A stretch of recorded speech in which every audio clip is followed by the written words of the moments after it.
रहीम। अस्सलाम वालेकुम। कैसे हैं आप सब लोग? मैं उम्मीद करती हूँ कि आप लोग ठीक होंगे। तो आज मैं अपनी न्यू रेसिपी शुरू करती हूँ। रेसिपी हमारी आज सर्दियों के हवाले से है। सरसों का साग है, तो जो काफ़ी ख़ास डिश इसको पसंद किया जाता है। तो मैंने ये तकरीबन 3 किलो हमारा साग था, जिसको मैंने बना के तकरीबन ये 2 किलो रह गया, और आधा किलो इसमें पालक हमने ली है।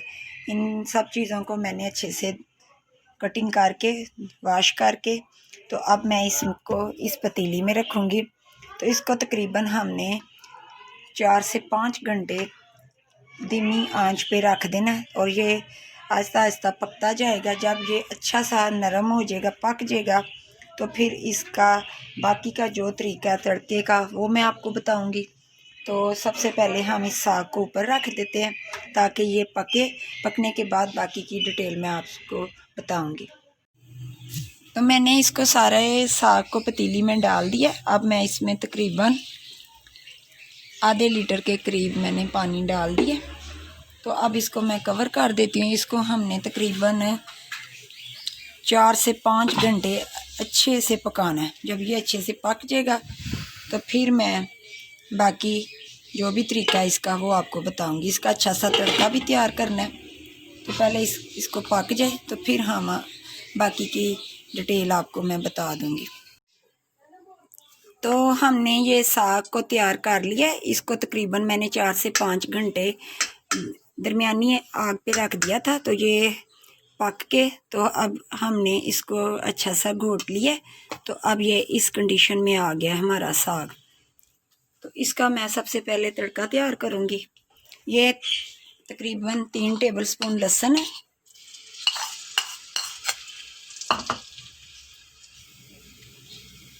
एक पाव के करीब मैंने घी लिया है, और उसमें मैंने 3 टेबलस्पून लहसुन पीस के डाल दिया।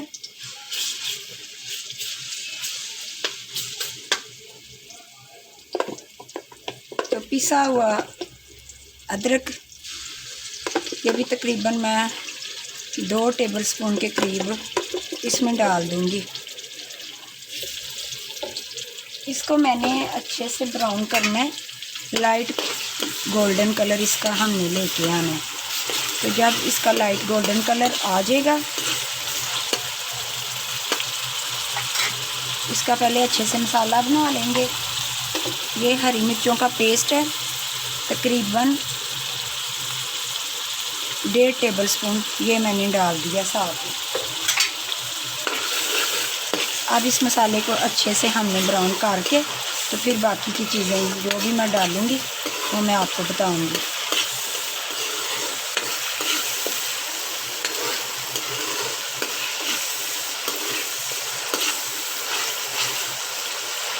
सर्दियों के हवाले से ये बहुत अच्छी सर्दियों की सौगात है। लोग अपने घरों में इसको बड़े शौक़ से बनाते हैं। अपना अपना अलग-अलग लोगों का तरीका है, लेकिन जो इसका सही तरीका है वो यही है कि इसको पहले 4 से 5 घंटे बॉईल करके, तो फिर मैंने इसको अच्छे से घोट लिया। तो लहसुन और अदरक, प्याज नहीं इसमें इस्तेमाल होगा। इसको मैंने लाइट ब्राउन करके, नमक मैंने बिल्कुल नहीं डाला साग में। अब मैं मसाले में ही डालूँगी, हल्दी, नमक और सुरख मिर्च थोड़ी सी। धनिया पाउडर भी इसमें जाएगा।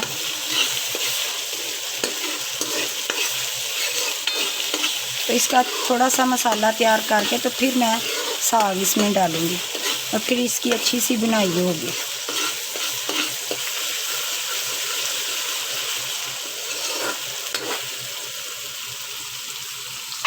ये कुछ साबुत गोल वाली लाल मिर्ची हैं, ये भी मैं साथ ही डाल रही हूँ।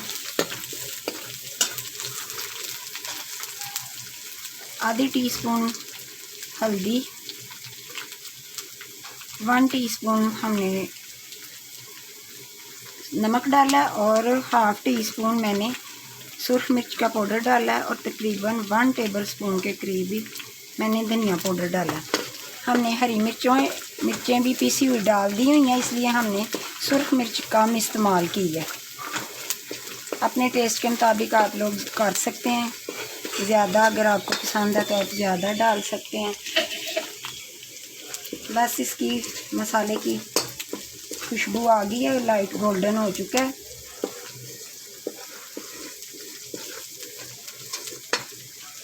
अब मैं इसमें थोड़ा सा पानी डालूंगी।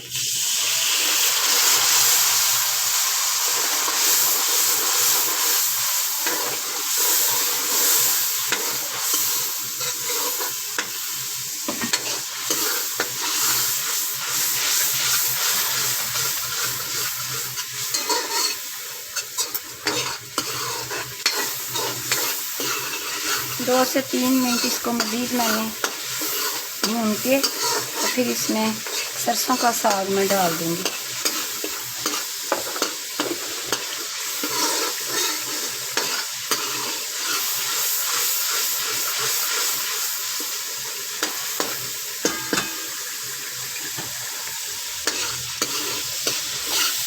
मैंने इन मिर्चों का इस्तेमाल किया है, आप चाहें तो आप कुटी हुई जो मिर्च होती है वो भी डाल सकते हैं।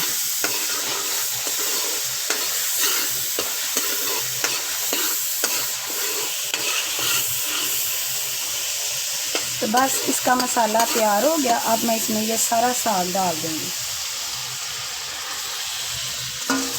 अच्छे से मिक्स करके।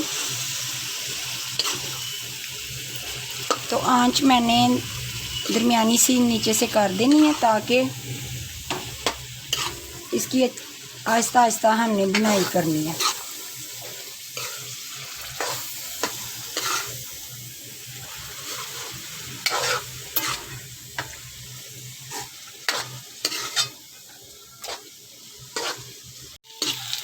साग की मैंने अच्छी सी बुनाई कर ली है। इसको अब मैं इसमें थोड़ी सी ये मलाई है तो वो मैं अब इसमें डालने लगी हूँ। इससे बड़ा अच्छा टेस्ट साग में आ जाएगा। और इसको मैं दरमियानी आंच पे रख दूँगी। तकरीबन 15 मिनट इसको हमने दम पे रखना है। मलाई का जो टेस्ट है वो भी इसमें आ जाएगा और फिर हमारा साग रेडी है।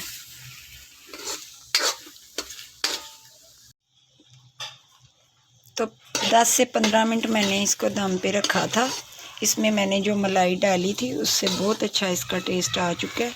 नमक भी मुझे थोड़ा सा कम लगा था तो मैंने थोड़ा सा और डाला है। आप अपने टेस्ट के मुताबिक नमक कम या ज़्यादा कर सकते हैं। तो ये हमारा सरसों का साग रेडी हो चुका है। तो हमारा ये सरसों का साग तैयार हो चुका है। जो मैंने आपको तरीका बताया है तड़के का और साग को गिलाने का, वो बिल्कुल मेरा तरीका परफेक्ट है। तो मुझे नहीं पता कुछ लोग किस तरह बनाते हैं, हर बंदे की अपनी अपनी अलग चीज़ होती है। तो अब मेरी ये रेसिपी अब रेडी हो चुकी है। आप इसके साथ मकई की रोटी भी खा सकते हैं।